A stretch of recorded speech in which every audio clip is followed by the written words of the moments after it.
Welcome back to the Boomtown podcast. Thrilled today. I've got my companion here is Todd Baron with the National Weather Service. He's a meteorologist in charge. If you didn't catch our episode where we talked about severe weather and tornadoes, you definitely want to check it out. But today we're going to dive into talking about more of the seasonal weather throughout the year and dive into a little bit more about the summer and the winter. So Todd, again, thank you for coming on, man. We appreciate you being here and sharing your knowledge with us. Yeah. I'll talk about winter all day with our short sleeve shirts on and everything like that. So let's do it. I mean, for all they know, it could be December. Yeah, that's true. So, one of the things a lot of people move here, they're looking to get away from cold weather elsewhere, right? I can't tell you how many people the start off the conversation is tired of shoveling snow and I don't want to go to Florida. So we wound up being a good mid-ground for that. And what I have found that really is a big draw to people is our outdoor activities here. We have so much to do in Huntsville, and we have so much amazing weather throughout the year to be able to enjoy those. So I tell people we have long, temperate springs. We have fairly mild winters, and we just don't talk about the summer. Yeah. Is that about accurate? Yeah. I mean, I think that's a fair assessment. And we talked about this in the episode before, like the springs are nice until the weather tries to get a little active and tries to take us out. But no, otherwise, winters are, I usually like going out hiking in the wintertime whenever it's not frigid. But I mean, those days are not going to be every day like you would have up north.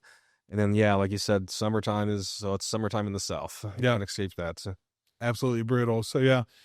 So during the winter, typically what I tell people is, because I get a lot of people asking about freezing temperatures because they're trying to get away from those. And we still have frost. We can still have snow or sleet or ice. But a general typical winter day for us probably drops down a little below freezing at night. We'll have some frost on the roof and the grass. And daytime temps may get 45 to 55, something like that. Does that sound about accurate? Yeah, nothing really too much to write home about on a typical, winter day. Like you said, it's fairly mild compared to, like up north and everything like that, 40s, 50s. You may have to scrape some frost off your windshield in the morning. You may see some frost on the grass. But that's, again, not a huge impact out there.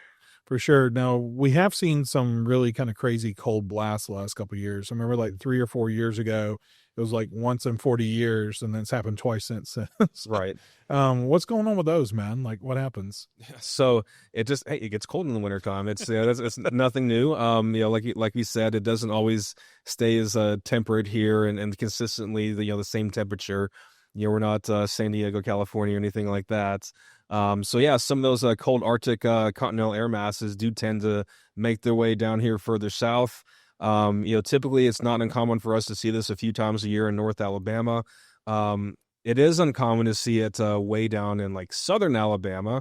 We saw that this year where they actually had 8 inches of snow in Gulf Shores. So, it's wild. Yeah. It was a day where they got a bunch of snow, but we were so far north of where the precipitation was, we got the cold air, but none of the precipitation that they got on the coast. So, it can get a little wacky in the winter times. But those cold blasts that we have the last couple of years, we've seen temperatures drop into single digits.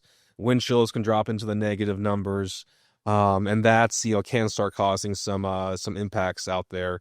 We're talking about like pipes and stuff like that. Yeah. We say the 3 things is going to be, the 3 P's is going to be people, pets, and pipes. So those are the things that you want to protect. You don't want to be outside for those frigid cold temperatures, especially once you start mixing in winds. Definitely don't want to leave your pets outside. They get cold too. And then the pipes, once it drops below freezing, especially for a prolonged period of time, especially we're talking about single digit temperatures, bite the bullet, run up your water bill a little bit and just drip the faucets. Doesn't have to be a full blast, but just a slow drip of water to protect the pipes. For sure. And covering those outside hose spigots, leaving cabinets open to get warm air in. And I see all this in my job, right?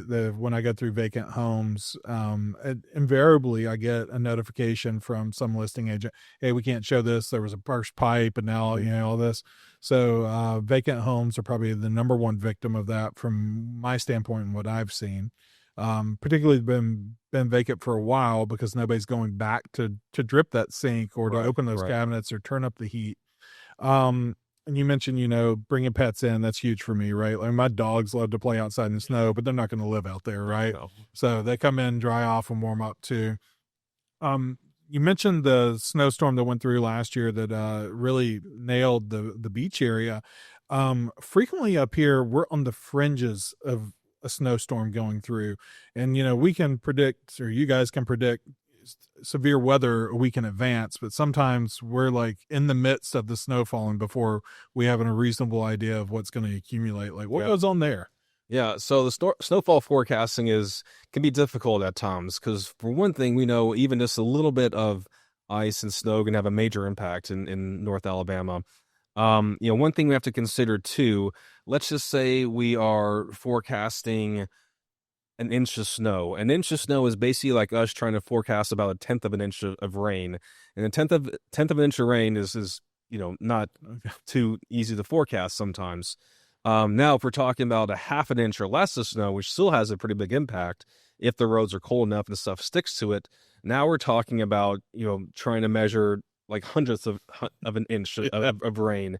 And this is just kind of noise in the model right now, trying to see what's going to, fall, what's not. So one thing that we're looking at a lot more of is trying to get data of the road temperatures, because we know that the roads are below freezing and there's a threat of precipitation. Then we know it's going to stick and there's going to be some issues out there. And so that's what we're trying to really, focus in on right now. We don't necessarily forecast road temperatures of the Weather Service, but we do have some sensors that we rely on from some third-party vendors. And so that's a better way for us to communicate, like, hey, it's cold outside, the roads are cold, and on top of that, there is going to be a threat of some, precipitation that may fall, whether it's going to be like freezing rain or snow. And if that sticks, we know what happens whenever that sticks out here. Absolutely. Armageddon here. Yeah. I know for a couple years in a row, we've seen some challenges on Montesano and Cecil Ashburn, which for people who aren't from here, we have some low rising mountains that have some curvy roads that go over. I'm coming from Owens Crossroads into Huntsville. And it just so happened to be these low temperatures hit right around the holidays. So there was a lot of road travel. And we saw a lot of people get stranded on those, a lot of cars sliding into one another. So when the forecast comes out for those frozen roads and those travel advisories, people need to do a better job of heating those. Your F-150 doesn't go up the mountain any better than anybody else's car. Right. For that, there's been some events too. I want to give people the benefit of the doubt here, because there's been some events. We call this the Boxing Day blizzard, where you had this was in 2023, I think. It was the day after Christmas.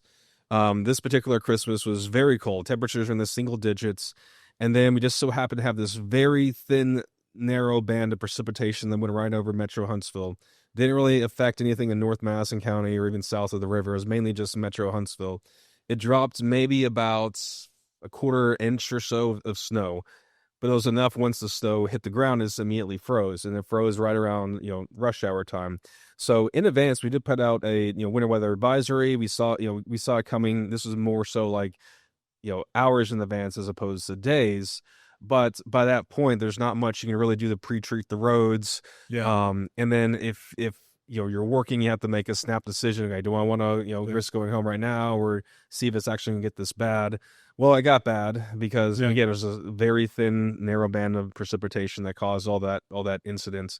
Now, if we can forecast better, like a day or two in advance, then we can work a lot more with DOT. They can pre-treat the roads. They know what roads are more susceptible to the icing over. And you saw this last year that we had a couple good snowfall events, but DOT was able to go out there and pre-treat all the roads ahead of time and kind of prevented incidents like that. 30 plus years in Alabama, the roads have been treated more the last 2 years than that entire previous 30 years. Right. So I definitely see that. And that's something you and I have talked about, offline in the past, is a lot of what your job and responsibility is actually coordinating with these other civic organizations for emergency preparedness. So can you kind of go into that? I know like one of the things we talked about is like school buses, right? And why school may close early because of wind advisories, things like that. Yeah. So the main folks that we interact with, especially for these types of events, are going to be the county emergency managers. County emergency managers then liaise with the schools and then other like entities like hospitals, stuff like that. So they're kind of our main megaphone for each county, because then they have like specific partners within that county. So just using like a network. So the schools are going to be the main driver whenever it comes to winter weather. If winter weather falls on like a Saturday, I feel like typically like there's not too much panic. Like, okay, we can deal with this. If it falls on the weekday, school's in, then it, creates a little bit more of a situation right there. So the county emergency managers will be coordinating with the schools. The school superintendents will then kind of decide whether or not they want to keep schools open or not, just based off the forecast. And, more often than not, they're going to err on the side of caution, because the last thing they want to do is put buses on icy roads, especially on some of these more squirrely roads out here. Sure. Yeah, I'd far rather have somebody be mad at me because their kid lived than way around. Yeah, right. Exactly. And sometimes it doesn't pan out, or sometimes it doesn't snow at all at your house, and maybe it did up on the mountain. That's why Huntsville City School had to close. Yeah, absolutely. And you bring a good point. We have elevation changes here. Sometimes we see snow on the mountaintops that we don't see anywhere else. A lot of people ask me about lake effect snow here. Yeah. I haven't really seen that, but I also don't live in a part of the county where the lake's thick. I live more in like a narrow river band. Yeah. Do we see lake effect snow here? Yes, we do. It's kind of wild, but yeah, we do. It's not going to be lake effect snow like you see in Buffalo or Syracuse, but Lake Wheeler, for instance, once the wind hits the lake just right, there's a good like northwesterly wind. If it hits that lake just right, we have a little bit moisture to play with. It can dump a little heavier snowfall amounts downstream into Morgan County, like parts of Decatur. Okay. Can get hit with a little bit more snow. Like I said, it's not going to be like buckets of snow like they see up north, but it does tend to have a little bit of a stronger snow band with those. Cool. With the right conditions. Yeah. So we talked a little bit about like people, pets, and pipes. I think that's a great way of putting it. Yeah. What are some things people, in addition to the pipes, should be doing to prep for winter weather? We talked about what to do on our last podcast if we have severe weather coming in the form of tornadoes, damaging straight line winds. But what about in the wintertime? What should people be doing? Yeah. So we talked about the pipe management and everything, and making sure that you're covering the faucets outside. One thing that we saw this last year, or at least I saw that personally, was that there's a threat of some, ice and snow. We had some cold conditions again, and all the, local hardware stores, Home Depot, Lowe's, stuff like that, were running out of, salt and snow shovels. So, again, like, I don't know if they're carrying like salt now at Lowe's, but I mean, whenever it's not snowing or the threat of snow isn't in the forecast, is a good time to maybe grab a bag just to put on your stairs. You don't need to buy like 10 bags or anything like that, but they'll help with slips and falls.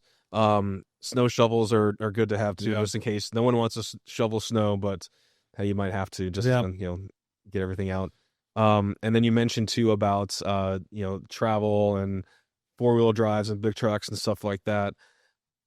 Big trucks, 4-wheel drives can handle the snow, but they can't handle the ice. No car can. It's just going to be 4 wheels that are going to be spinning instead of 2 if you have 4-wheel drives. So for those snowy events, if you don't have to be on the road, and don't venture out. Sure. It's Alabama. It's not going to stick around too long. He'll be gone in a matter of a day or a couple. So I always tell people it might snow this evening, and you'll see all your grass by 5 o'clock tomorrow. Right. There's exceptions where it lasts for a couple of days, but by and large, like we get 1 inch, 2 inches of snow when we get it, and it's gone the next day. Right. Well, man, I really appreciate you sitting down and talking with us, and kind of going through this stuff. It's really important for people to know and understand what they're getting into when they move here. Yeah. So thank you. Absolutely. Yeah. Thanks for having me. Absolutely. Thanks for watching or listening. You can always catch us on audio on wherever you get your podcast, be Spotify, Apple, or you can watch our video on YouTube. We really appreciate you guys being here. Ask that you subscribe so we can keep you informed of everything going on here in Huntsville.